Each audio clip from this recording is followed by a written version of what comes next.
আজকে যে 26,000 যে স্কুল সার্ভিসের বিভিন্ন ক্যাটাগরিতে 26,000 লোকের চাকরি গেছে, তো সেই সম্বন্ধে আমরা এই 2-3 দিন ধরেই after the judgement of Supreme Court আমরা দেখছি বিভিন্ন ফেসবুক এবং বিভিন্ন পেপার, বিভিন্ন অ্যানাউন্সমেন্টের মাধ্যমে জানতে পাচ্ছি যে 3 মাসের মধ্যে নাকি যারা অ্যাকচুয়াল ক্যান্ডিডেট, যারা কোনো মালপ্র্যাকটিসের মধ্যে ছিল না, যাদের সেগ্রিগেশন করা হয়নি, যারা অ্যাকচুয়ালি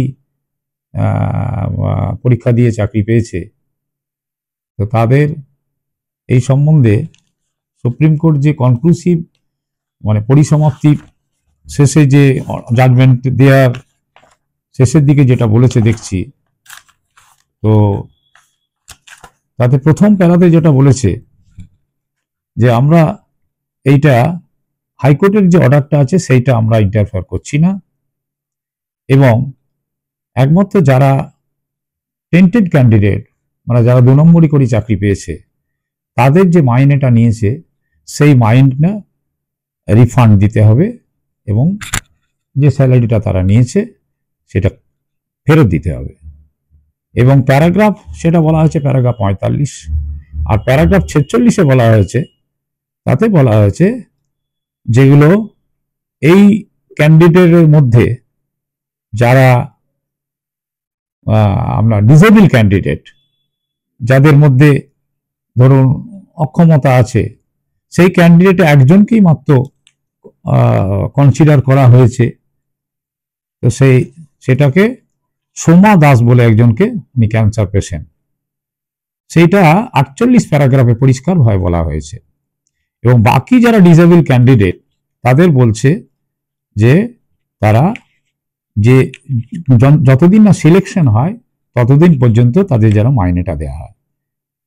কিন্তু আমি একমাত্র বলার উদ্দেশ্য হচ্ছে আমার এটাই যে সুপ্রিম কোর্ট কোনো জায়গায় বলেনি যে জেনুইন ক্যান্ডিডেট যারা এই রায়ের বলে যারা চাকরি চলে যেতে বসেছে যাদের, তাদের কিন্তু 3 মাসের মধ্যে কোনো স্পেসিফিক টাইম দেয়নি যে তাদের পরীক্ষা নিয়ে তাদেরকে তারা যেমন আবার উত্তীর্ণ হবে তাদের সেই মতো আবার চাকরি যেন বজায় থাকে।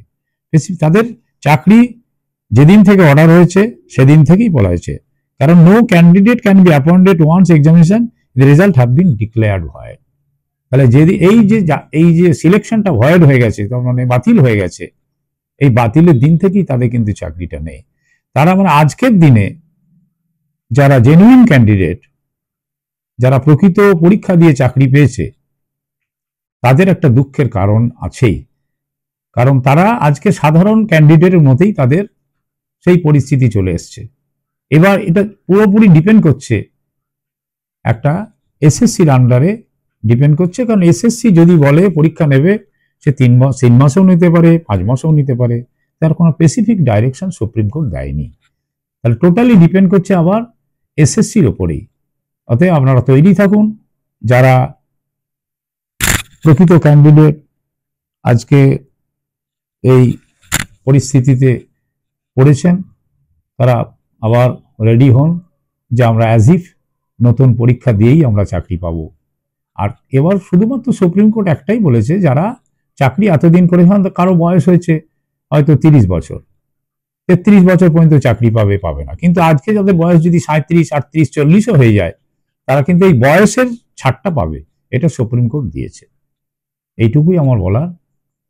এবার আর সেরকম কোনো কিন্তু পরিষ্কার বলেনি, ম্যান্ডেটরি কোনো অর্ডার নেই সুপ্রিম কোর্টের যে 3 মাসের মধ্যে পরীক্ষা নিতে হবে, তারপর সিলেকশন করতে হবে, এইটুকুই। আর যারা আরেকটা শুধু বলতে চাই যে যারা অন্য চাকরি থেকে এসছে, তারা এখানে চাকরি করছে এবং তার এই আজকের এই জাজমেন্টের ফলে যাদের চাকরি চলে গেল, তারা পুরনো যেখানে কাজ করতো সেইটা 3 মাসের মধ্যে তাদেরকে ওরা এই চাকরিটা ফেরত পাবে, স্টেট গভর্নমেন্টই হোক বা অন্য অটোনোমাস বডিতেই হোক, এই তারা এটা ফেরত পাবে।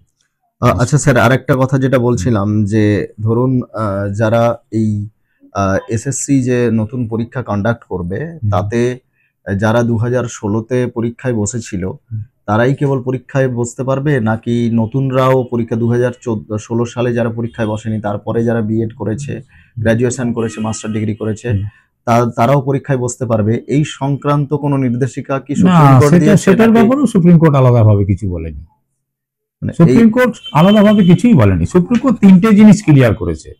যারা আগে চাকরি করতো তাদের চাকরি চলে গেল আজকের এই জাজমেন্টের পরে, সেই চাকরিটা ফেরত পাবে। যে ডিপার্টমেন্টে থাকে সেই ডিপার্টমেন্টে যদি পোস্টও না থাকে, সেই পোস্টে সুপারিনটেন্ডেন্ট পোস্ট করে তাদের দিতে হবে, 1 নম্বর। 2 নম্বর, যে ডিসেবল ক্যান্ডিডেট যারা আছে তাদের এই যতদিন না সিলেকশনটা হয় 3 মাসের মোটামুটি একটা দিয়েছে, 3 মাস আর সুপ্রিম কোর্ট কিন্তু স্পেসিফিক্যালি বলেনি, সেই ততদিন পর্যন্ত মাইনে পাবে।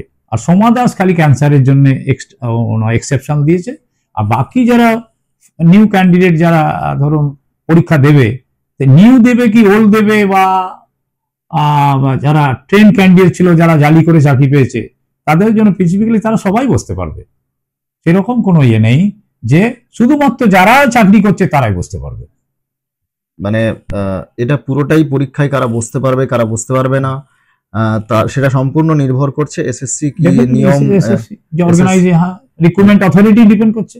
মানে সে যা রুলস রেগুলেশন করবে সেটাই অ্যাজ পার নর্মস যেটা আছে সেটাই কার্যকর হবে। মানে সুপ্রিম কোর্ট গাইডলাইন দেয়নি। এই যে পেপার বা যে সমস্ত পাবলিশিং হচ্ছে এগুলো, তাদের কোনো ক্যান্ডিডেটদের কোনো স্পেশাল কিছু ফেসিলিটি নেই যে যারা চাকরি করছে যে তাদেরকেই মাত্র সিলেকশন করতে হবে, সেটা কিছু নেই। As an open selection, that should be treated as an open selection as per Supreme Court judgement. Supreme কোর্টের জাজমেন্ট অনুযায়ী ওপেন সিলেকশন করতে হবে, তার মানে সবাইকেই পরীক্ষায় বসতে হবে। এবারে যারা এই 26,000কেও পরীক্ষায় বসতে হবে, প্লাস হচ্ছে যারা নতুন তাদেরকেও বসতে হবে। কিন্তু সেটা কিভাবে নিয়ম নীতি নির্ধারণ, সেটা পুরোটাই এক্সেপশনাল দিয়েছে যে যারা চাকরি করছে এই পিরিয়ডে, ধরুন 16 সাল থেকে আজকে তার 25 সাল, এজের ক্ষেত্রে 11 বছর যে চলে গেল, 11 বছরের বেনিফিটটাই খালি পাবে। যে 11 বছরে তাদের যে বয়সটা চলে গেল সেইটা তাদের যাবে না, মানে এজ রিল্যাক্সেশনটা। 16 সালে তাদের 30 বছর বয়স ছিল, তাহলে আজকে 25 বছরেও তাদের ধরা হবে যে 30 বছরেই পরীক্ষা দিচ্ছে তারা।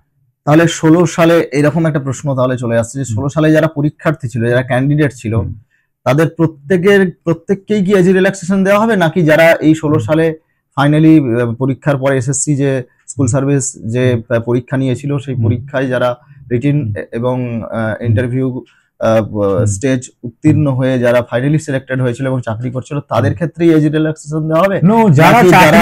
যারা চাকরি করছে তাদেরই এজ রিল্যাক্সেশন দেওয়ার কথাটা বলা হয়েছে। মানে 2016 সালে যারা অ্যাপ্লিক্যান্ট ছিল তাদের সবার জন্য এজ রিল্যাক্সেশনের কথা বলা হয়? সবার জন্য এজ রিল্যাক্সেশন বলা হয়। আচ্ছা, মানে এই যারা ভিক্টিমাইজ হলো এই চাইল্ড রেজাল্টের ক্যান্সেলের পরে, এই 26,000 পরীক্ষার্থী তাদের জন্য খালি age relaxation. only the victimized candidate will get the chance to get the relaxation of the age bar. তাহলে স্যার আপনার কথাতে এটা বোঝা যাচ্ছে যে এখন যা কিছু সিদ্ধান্ত সেটা স্কুল সার্ভিস কমিশন নেবে, এবং স্কুল সার্ভিস কমিশন যে সিদ্ধান্তটা নেবে সেটাই বলবৎ হবে। এবং স্কুল সার্ভিস কমিশন যেহেতু পরীক্ষাটা কন্ডাক্ট করে, রুলস রেগুলেশন সবটাই কিন্তু পশ্চিমবঙ্গ সরকারের শিক্ষা দপ্তরের হাতে এবং স্কুল সার্ভিস কমিশনের হাতে। তারা যা সিদ্ধান্ত নেবেন সেই অনুযায়ী হবে। এক্ষেত্রে কিন্তু স্পেসিফিক কোনো নির্দেশিকা সুপ্রিম কোর্ট দেয়নি, পরীক্ষা নেওয়া সংক্রান্ত কোনো নির্দেশিকা দেয়নি। সুপ্রিম কোর্ট জাজমেন্ট এই যে ক্যান্সেলেশন যে মানে পরীক্ষাগুলো যে ক্যান্সেল হয়ে গেল, একটা অ্যালার্টনেস দিয়ে দিল গভর্নমেন্টকে, স্টেট গভর্নমেন্টকে, যে তোমরা সিলেকশন যখন করবে যেন ক্লিয়ার সিলেকশন হয়, যেন কোনো মানে 2 নম্বরই কোনো না থাকে। এটা একটা আমাদের শিক্ষা দিল আর কি। Okay, thank you sir. অনেক ডাউট ছিল, সেই ডাউটগুলো ক্লিয়ার হলো। Thank you so much sir.